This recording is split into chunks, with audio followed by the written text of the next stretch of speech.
Clusters, clusters, clusters. Who doesn't love a pile of clusters like this? And if you have a pile of clusters, you can decorate a journal in no time. You can stick them on your pockets, stick them on your belly band, stick them on your journal pages. They instantly add life and decoration to any page, any element in your journal. So if you want to see how to make this lovely pile of clusters, stay tuned. So some time ago, I had made a chunky autumn clusters kit, and people were asking me then if I could do it for every season. And I've actually been working on the winter one for a couple of weeks now, a few weeks, but I finally had a chance, some time to just kind of put everything together and make it into a kit. So I have that for you today. So it's much in the same style as the autumn kit. There are 8 pages, and you can make dozens of clusters, fussy cuts, all kinds of stuff with it. Obviously, it's different colors than the autumn kit. So I have, I just call them scraps, I guess. Just pieces of different colors, textures, different feel of different scraps there. Like there's a wood grain one. Here's kind of a geometric pattern. Here's a bit of a distressed grid. Here's some writing, you know, all different, but in kind of in the neutral winter tones. And then there's also these labels, and the labels are faith related, faith-based. They're not necessarily scripture this time. But peace like falling snow, whispers of holy peace, soft light, strong faith, faith beneath the frost, God in the stillness. So just some nice, just beautiful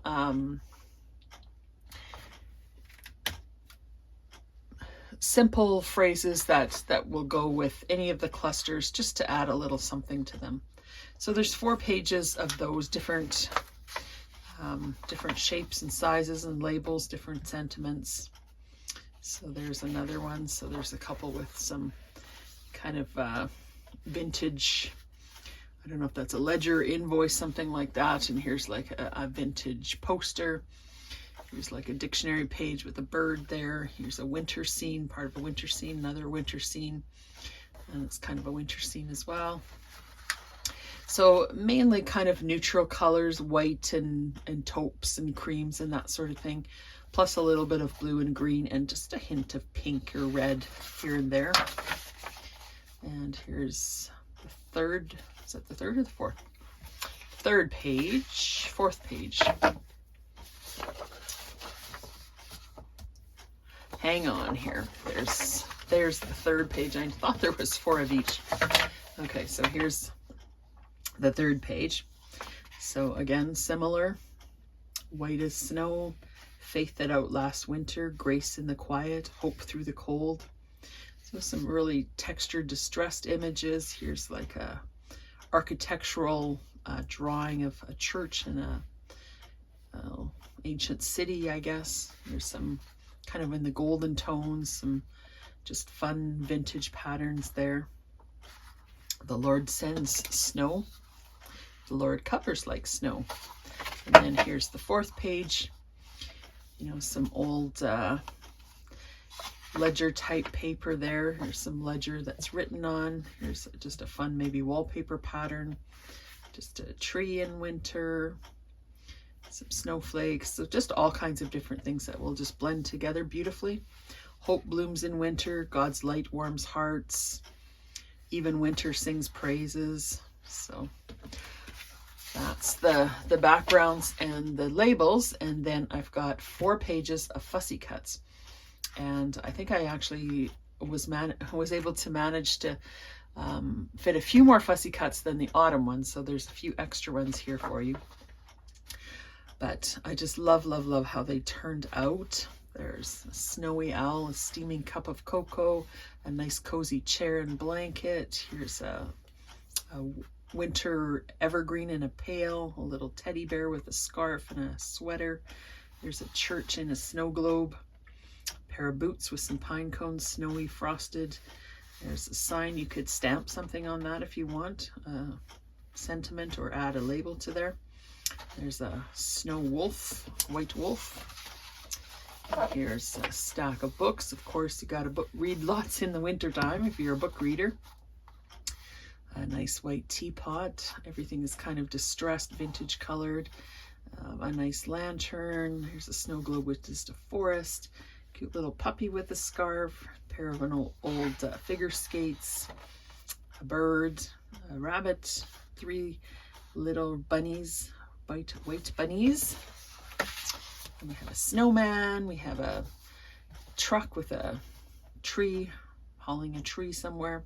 Cupcake with a snowflake. There's a candle. There's a couple skating in a snow globe. There's a toque and a mitten, and mittens and earmuffs, all kind of to match. There's some forest trees.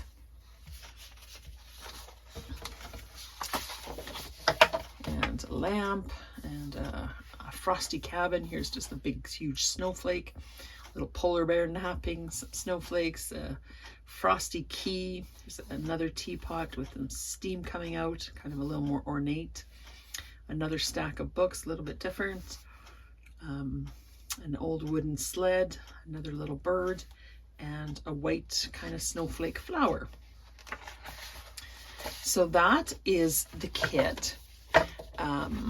So what I'm going to do is I'm going to just show you briefly how I'm going to make these clusters, and then I'll probably put the camera maybe on fast forward for a little bit of me continuing the clusters. I don't know if I'll do it for the whole thing because that would probably get boring for both of us, because I probably won't make these all at once. I'll probably, do a little bit when I have time, but I'll show you how to do them. I'll show you a little bit of my fast forward, and then I'll show you kind of all of them at the end, what I came up with. So what I like to do first is for these guys, I like to kind of cut it in sections first, so it's a little bit more manageable. So I'll just kind of do that. And then the labels I will just cut out with the scissor. The labels and backgrounds I did on kind of a heavier weight copy paper, and the fussy cuts I did on lightweight cardstock. I don't like having these kind of papers on cardstock. You can definitely. I just find that the cluster gets kind of thick and bulky if you do every layer on cardstock. And I think the labels work fine on paper as well, because everything is sort of layered up, so that is fine. So I guess you probably get the idea of cutting out the labels. So this one says faith beneath the frost, and this one says peace like falling snow. So, and then for these guys, let me just roughly cut this out first. You can cut around it, like this particular one has a straight side, so you could definitely cut that side. And let me just show you how to do it with a scissor. I'll just kind of just wobble it around, and you kind of, see where it goes up and down, but it doesn't have to be exact.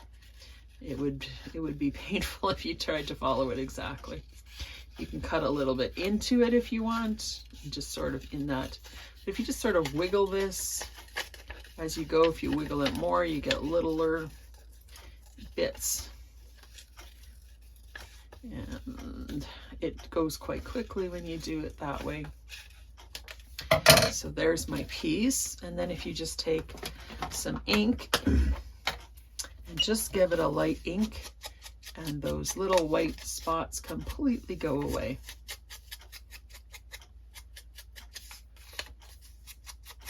And then it looks like it was exactly right on the lines. So that is one way to do it. You might have a little bit of edge there. So there's one way to do it. Another way that I do it, it depends how my hands are feeling that day. I have problems with my hands, my joints. Sometimes one is easier than the other, but the other way I like to do it is by tearing it. So if you tear this way, then you're, let me just show you. So there you've got a nice little fine white edge. If you tear it this way, this way is just kind of a little more awkward for me for some reason. It might be just perfectly fine for other people. And then you get a little bit of a different edge there. But you know, either way. So I'm just gonna kind of, this way it gives you a little bit more white. You can, if you get a really big piece of white, you can kind of, you know, just kind of gouge that out.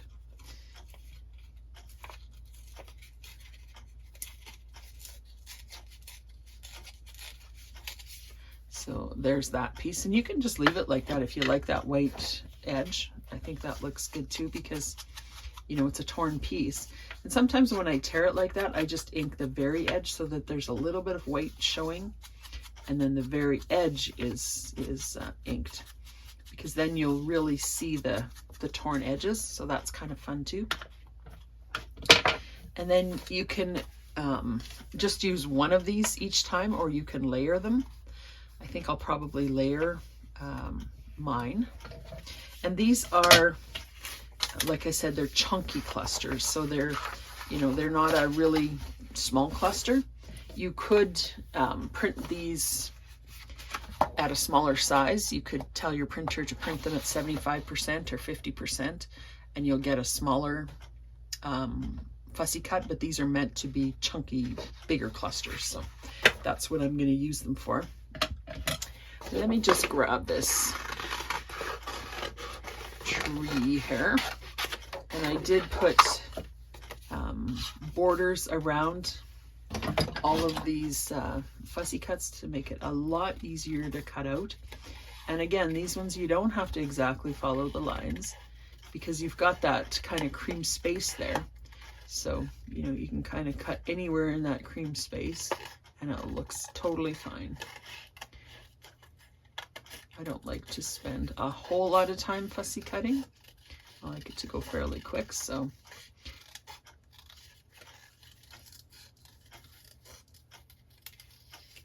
These ones, again, I did on some just lightweight cardstock.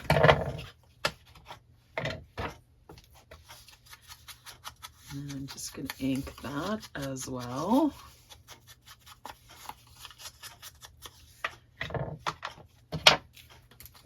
And then that can just go like that onto your fussy cut, not your fussy cut, your background cut. I like to not line things up perfectly, so I don't like to line up like the left side or the bottom. I like to do it, you know, offset somehow. So offset like that, offset like this, you know, maybe like this, however you want to do it. Just kind of, I don't know, fiddle around with it a couple minutes and get what you want. What looks good to you. And then this one as well, I don't line it up right in the middle. I kind of do it a little bit off to the side. Then I'll take a label and I'll just put a label. I didn't actually ink the labels. They do have digital ink on them, so you don't really have to, but I like to add a little bit more. And then you could just add your label like that. And that would be a perfectly beautiful cluster, and see how quick that is. I like these kits because everything is just here for you. You don't have to go looking for some extra background paper. You don't have to go looking for you know, which kind of sentiments you can use, fussy cuts from different places. Everything is together, everything coordinates. You can quickly make, you know, probably maybe an hour you could make 30 of these clusters. So I'm just going to show you, I'm just going to grab another piece of paper quickly. So I just grabbed a couple of different papers, like, you know, we all have junk journalers, have all these different, this is just a piece of packing page, I guess. So if you want, you know, to use a little bit different textures, you know, that's always fun to do too. This is just a really thin, crinkly kind of texture. So if you want, you can layer that as well, and then that gives you just another element of, you know, something a little bit different texture, and I really do like how that looks as well. So, and then that gives it a little bit different feel. So you can use that. Here's a piece of music page. This is actually from a hymn book. So you can, music page always, you can't go wrong with music page. It always looks good, I think. Especially when it's got hymns on it with some beautiful words. So you can actually leave that, that brown page there, or you could take that one off, you know, layer as much as you want. So that gives it another element. If you want to just use the music page and not the brown, you know, that gives it another feel. So you can mix and match whatever you like. And then, I mean, you've probably got all kinds of different paper that you can try. I have an old yellowed Bible page here. This is just one of those cheap paperback Bibles that you can buy, and it's, I don't know, probably from the 70s or something like that. So it's quite yellowed and not the greatest paper, but it works fine for clusters. So you can stick that in there, and that gives it another look. Or you can add, you know, as many as you want. That's why I like to use paper too, because then you've got, you know, not so thick, but by the time you're done. So I think the text just really gives it another interesting layer. And because it's a different type of paper, it's not just your normal printer paper. They're, you know, all of these are really thin paper. I think it gives it a nice look. So that's just kind of my basic run through of how I make clusters. I'm going to put the camera on fast forward. Like I said, I'm going to do a few more. I'll turn off the camera, and then I'll be back right after that to show you my whole set of clusters. And yeah, I'll be right back.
All right, look at this pile of goodness.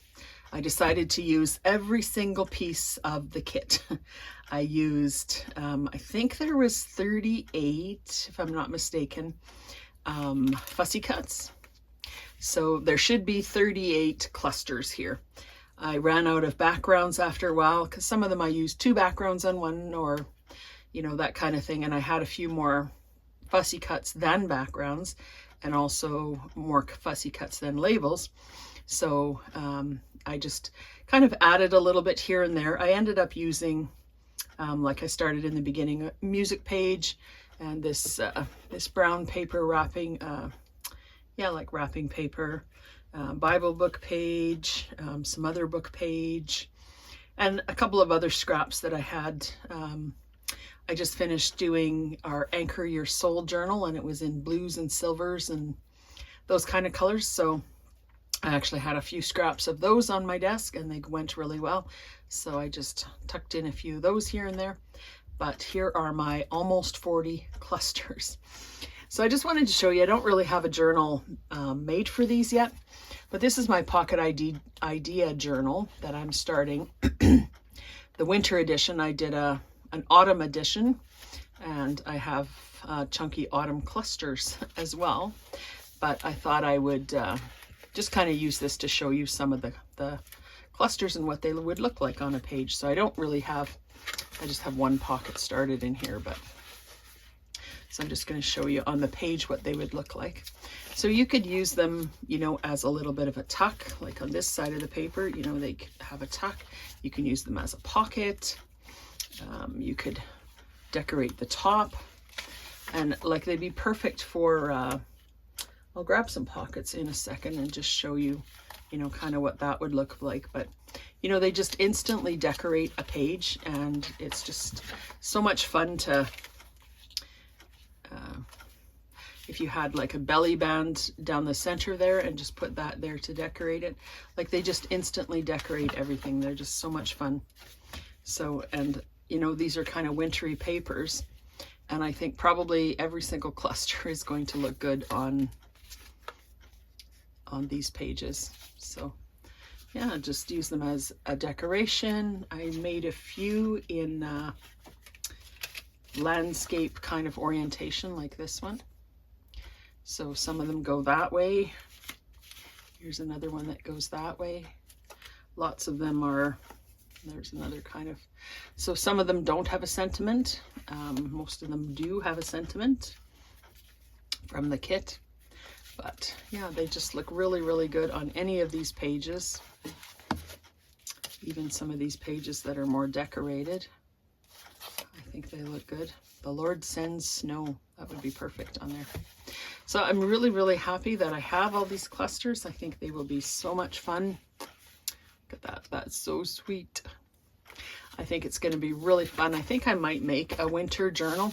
I might even just make a collection of winter papers. I might do a collection of fall papers and a collection of papers for each season, and then chunky clusters for each season.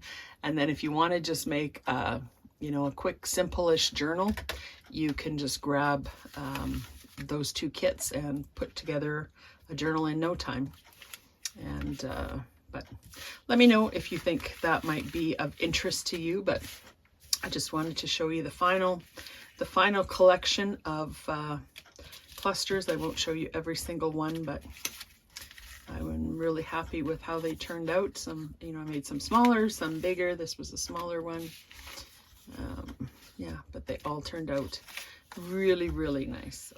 So if you're interested in making some winter clusters and having everything that you need at your fingertips to kind of make this pile of clusters in just a couple of hours, grab the kit. It will be linked below. And yeah, we'll see you in the next one. Blessings.